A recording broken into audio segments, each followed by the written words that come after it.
আপনার কি সমস্যা বলেন তো? সমস্যা বলতে তো সমস্যা কোনো শেষ নাই, অনেক সমস্যা আছে।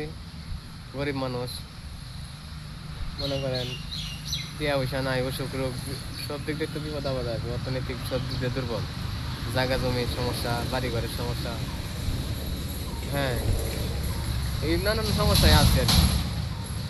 দেখা যাচ্ছে যদি সেই সেরকম মানুষ যে সমর্থন পাশে আগায় আইতো, জানছিলাই ভালো একটা আপনি চিকিৎসা করতাম। চাকরি বাকরি করতে চান?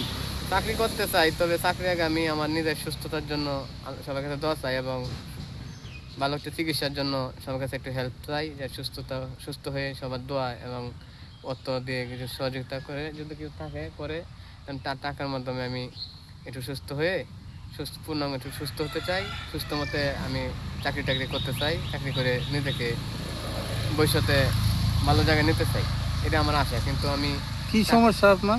আমার সমস্যা আপনার শরীর শারীরিক সমস্যা থেকে তারপরে গ্যাসের সমস্যা, গ্যাস্ট্রিক আলসার ছিল পূর্বে। তখন একটা কোম্পানি চাকরি করতাম, তখন ওই জায়গায় তখন চিকিৎসা করছিল, তখন পরবর্তীতে চাকরিটা চলে গেছে। তখন চাকরি চলে যাওয়ার পর থেকে বাড়িতে চলে আসছিলাম।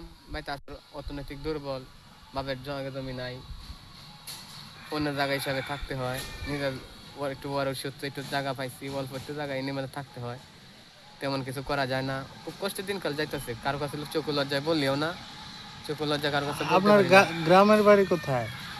আমার গ্রামের বাড়ি কিশোরগঞ্জ, পাকুন্দা পড়ছে আর কি এখানে। পাকুন্দিয়া কোন থানা? পাকুন্দিয়া থানা। পাকুন্দা থানার এই সদর। গ্রামের নাম কি? গ্রামের নাম জাঙ্গালিয়ায়। তা আপনার পেশায় কি? পেশা আমি তো এখন বর্তমানে একটু মানুষের জমিতে কাজ টাজ করি, নিজেরও কাজ করি, বাড়ি সারি এইভাবে আর কি দিনকাল টুকটাক। আর যখন অসুস্থ থাকি তখন তো কাজ করতে পারি না, মাঝে মাঝে ভালো লাগে যখন তখন একটু কাজ টাজ করি, যখন অসুস্থ থাকি তখন তো কাজ করতে পারি না। তো এখন ভালো একটা চিকিৎসা করতে গেলে অনেক টাকা পয়সার ব্যাপার, ছোটখাটো ভাবে তো